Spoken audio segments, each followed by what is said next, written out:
travel in this economy? Para po sa mga naniniwalang travel is life, kaya pa ba yan ngayong mahal ang petrolyo at mga bayarin?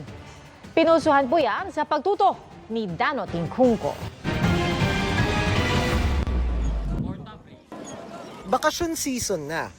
Pero dahil mahal na ang pamasahe, paano na ang travel goals mo? Kaya malapit ka na? Okay, sige. Tayin ko na lang. Hintayin na lang kita dito. Thank you. So, dahil mahal ngayon ang krudo at mahal ang pamasahe, kanya-kanya tayong pagtitipid. So, para sa iba, halimbawa katulad ko, imbis na mag-TNVS, minsan mas mura yung magmotor na lang. Yung iba naman, imbis na magmotor, baka mas mura kung mag-jeep or mag-public transportation katulad ng MRT. Pero, ang tanong natin dun sa iba, yung mga biyahe na palabas ng Metro Manila papunta sa ibang destinasyon, sa probinsya man o sa ibang bansa, itutuloy mo pa ba? O itutuloy mo pa rin, pero meron kang tatanggalin na gastos? Wala pa kami mga planong ganun as of now. Taga Visayas po talaga ako. So, kami. So, sana po magpa-plan din ako to go home. Ayun, cancel muna.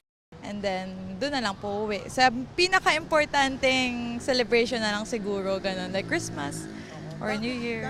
Wala naman po akong future travels. Bakit? Pero wala pa, hindi pa kaya ng budget eh. Kahit ang ilang netizen nagsabing hindi na raw talaga kaya. Papasok at pauwi na lang mula sa trabaho ang travel nila. Meron namang pikit mata na lang sa pag-book ng flight o di kaya sa bonus na lang umaasa para makagala. Ang iba naman think positive at si Lord na ang bahala. Tipid tips naman ng iba, wag nang lumayo kung gusto lang magpahinga. Diyan na lang sa malapit o libre basta't kasama ang pamilya. Pero puna naman ng ilan kung minsan mas mura pa ang magbakasyon abroad kaysa sa sarili mong bayan. Ramdam ng Philippine Travel Agencies Association ang paghina ng travel ngayon lalo na sa flights. Wala kami halos inquiries. Yung sa fuel crisis naman, sa domestic, yung dati mong binabayad na 300 na fuel surcharge, now na umabot na siya sa 1,600.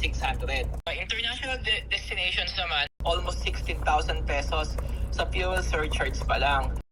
Ayon sa PTAA, sa gitna ng gulo sa Middle East, may ilang destinasyon na patok tulad ng China, Australia at New Zealand.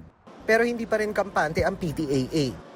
Kahit mag-ceasefire siya or given na matapos yung sitwasyon sa Middle East, hindi mo naman agad-agad mababalik sa normal yung presyo ng langis. It will take some more, maybe few months. Sa kabila ng mahal na pamasahe, may ilang tuloy pa rin ang larga. Meron kami kasing reunion ng ng dati kong mga ka-classmates sa Batangas sa next week. Tapos may mag-arkila na lang kami daw ng sasakyan. Tapos may ambagan kami ng mga 1,000 ganun. Locally na lang siguro. Ayun po, instead na medyo lumalayo-layo. Dano Tingkungko, Nakatutok, 24 Oras.